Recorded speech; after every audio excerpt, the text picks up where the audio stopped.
Hello বন্ধুরা, আমি তন্দ্রানী। আপনাদের সকলকে আমার চ্যানেলে স্বাগতম। এখন বাজে সকাল 8:30। আমি ছেলেকে নিয়ে স্কুলের পথে রওনা হলাম।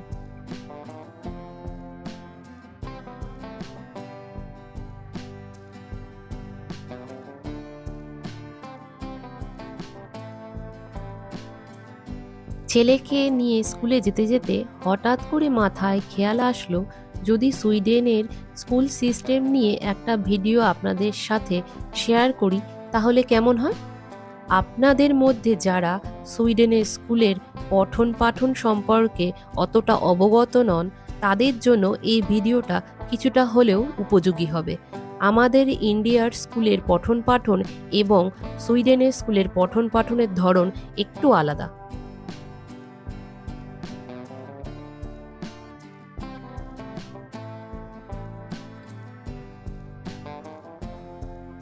চারপাশটা কি সুন্দর লাগছে বলুন।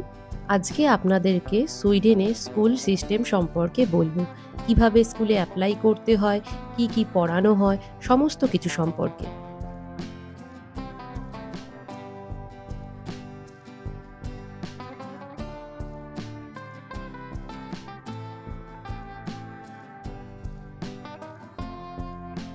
ইউএস নিউজ অ্যান্ড ওয়ার্ল্ড রিপোর্টে সুইডেনের শিক্ষা ব্যবস্থার র্যাঙ্কিং 90.6 এর সামগ্রিক স্কোর সহ 2022 সালে নবম স্থানে রয়েছে। সুইডেনের রয়েছে বিশ্বের অন্যতম সেরা শিক্ষা ব্যবস্থা, যে দেশটি তার উচ্চ জীবনযাত্রার মান এবং চমৎকার শিক্ষা ব্যবস্থার জন্য পরিচিত।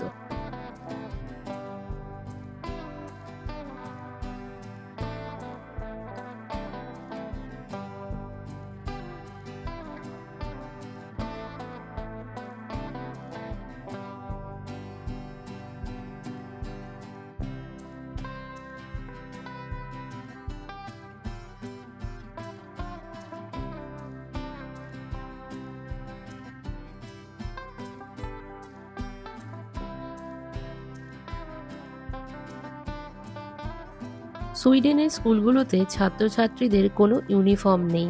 এরা নিজেদের মতন করে জামা কাপড় পরে স্কুলে যায়। আমার এটা ঠিক ভালো লাগে না। আমাদের ইন্ডিয়াতে যেমন স্কুলের ছাত্রছাত্রীরা ইউনিফর্ম পরে যায়, দেখতে বেশ ভালো লাগে। সুইডেনে স্কুলগুলোতে প্রতিদিন দুপুরবেলায় ছাত্রছাত্রীদের গরম গরম খাবার দেওয়া হয়।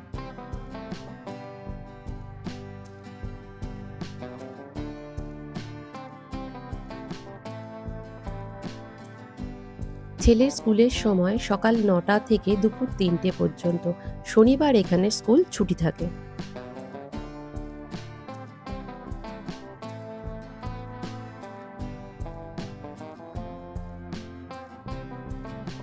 গথেনবর্গে স্কুল অ্যাপ্লাই করতে হলে প্রথমে www.gothenburg.se তে গিয়ে নাম রেজিস্টার করতে হয়।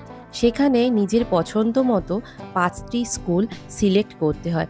ঠিক সেরকমই পুরো সুইডেনের বিভিন্ন জায়গায়, যেমন স্টকহোম, মালমো, লুন, সমস্ত জায়গাতেই একইভাবে মিউনিসিপ্যালিটির সাইডে গিয়ে স্কুলের জন্য নাম রেজিস্টার করতে হয়।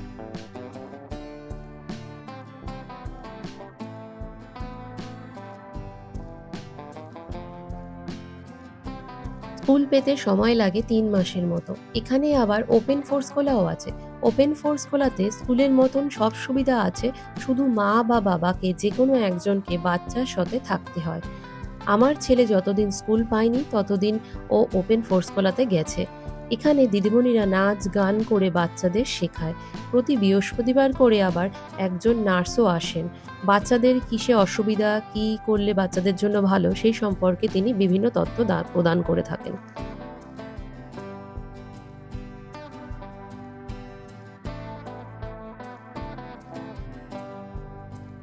সুইডিশ স্কুল সিস্টেমে শিশুরা যে বছর 6 বছর বয়সী হয়, সে বছর থেকে কমপক্ষে 10 বছর স্কুলে যাওয়া বাধ্যতামূলক সুইডিশ শিক্ষা আইন অনুসারে।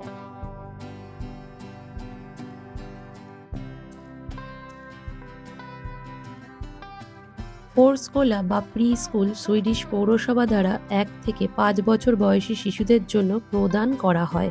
প্রি স্কুলের জন্য পৌরসভার ভর্তুকির পরিমাণ সন্তানদের বয়সের উপর নির্ভর করে।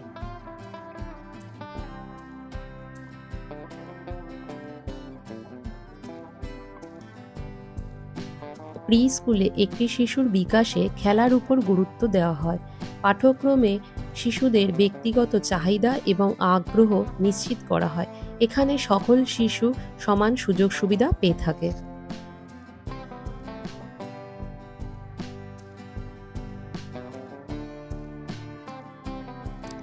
সুইডিশ স্কুলে বাধ্যতামূলক 4টি ধাপ রয়েছে, সেগুলো হলো ফোর স্কুল ক্লাস, লাক স্টাডিয়েট, মেলান স্টাডিয়েট, হোক স্টাডিয়েট।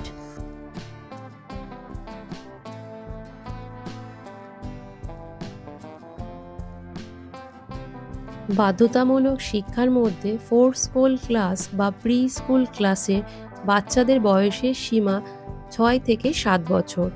এটি গ্রেড 0 ধরা হয়।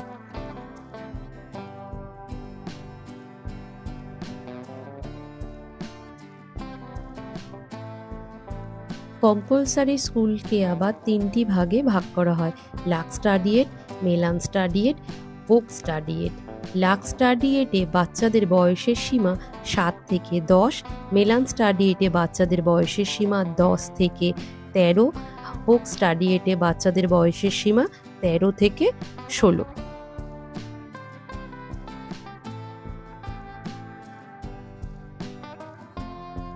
বাধ্যতামূলক শিক্ষায় বাচ্চাদেরকে পড়ানো হয় Swedish, English, mathematics, science, social studies, arts এবং ফিজিক্যাল এডুকেশন।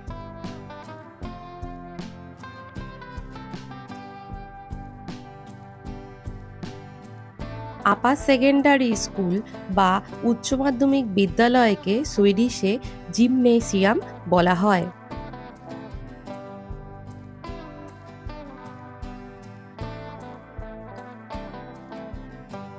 আপার সেকেন্ডারি স্কুল বা উচ্চ মাধ্যমিক বিদ্যালয় ঐচ্ছিক। এখানে ছাত্রছাত্রীদের বয়সের সীমা 16 থেকে 19। আপার সেকেন্ডারি স্কুলে ছাত্রছাত্রীদের পড়ানো হয় social science, natural science, technology, business এবং আর্টস।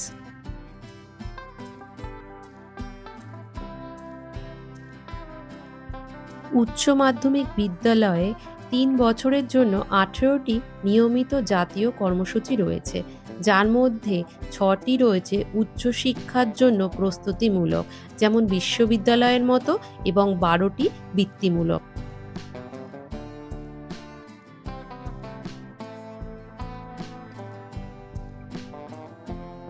যদিও এই জাতীয় কর্মসূচিতে অংশগ্রহণ করতে হলে বাধ্যতামূলক স্কুলে পড়াশোনা শেষ বছরে সুইডিশ, ইংলিশ এবং ম্যাথামেটিক্সে পাশ করা বাধ্যতামূলক।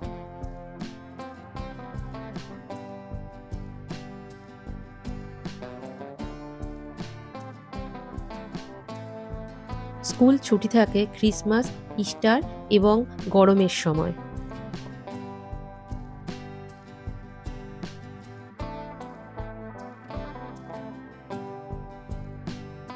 সুইডেনের শিক্ষা ব্যবস্থায় উচ্চ মাধ্যমিক বিদ্যালয় পর্যন্ত বিনামূল্যে শিক্ষা প্রদান করা হয়। উচ্চশিক্ষা সুইডিশ শিক্ষার্থীদের উপর কোনো টিউশন ফি নেওয়া হয় না। এর মানে হলো যে সুইডিশ নাগরিক এবং ইইউ বা ইইএ রাজ্য বা সুইজারল্যান্ডের নাগরিকদের জন্য উচ্চশিক্ষা বিনামূল্যে থাকে।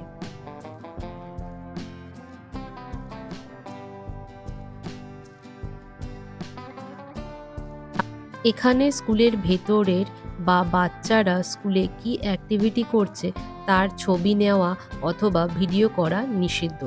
সরকারি স্কুলে এই নিয়মটি কঠোরভাবে এরা পালন করে।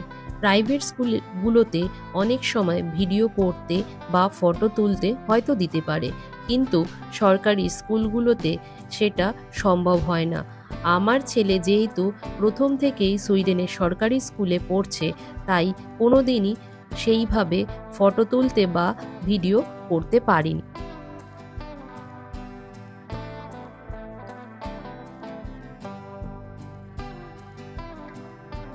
আমি যেহেতু স্কুলের ভেতরের ভিডিও দেখাতে পারলাম না, তাই স্কুলের আশেপাশের জায়গার ভিডিও তুলে দেখালাম।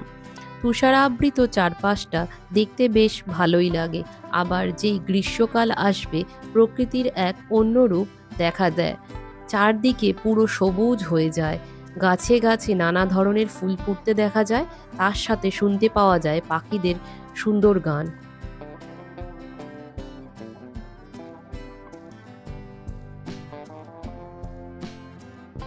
কেমন লাগলো আপনাদের সুইডেনের স্কুলিং সিস্টেম সম্পর্কে জেনে আমাকে জানাবেন। আমার ভিডিওটি ভালো লাগলে লাইক, শেয়ার এবং আমার চ্যানেলকে সাবস্ক্রাইব করবেন। আজকের মতো রাখছি, আবার দেখা হচ্ছে পরের ভিডিওতে। টাটা।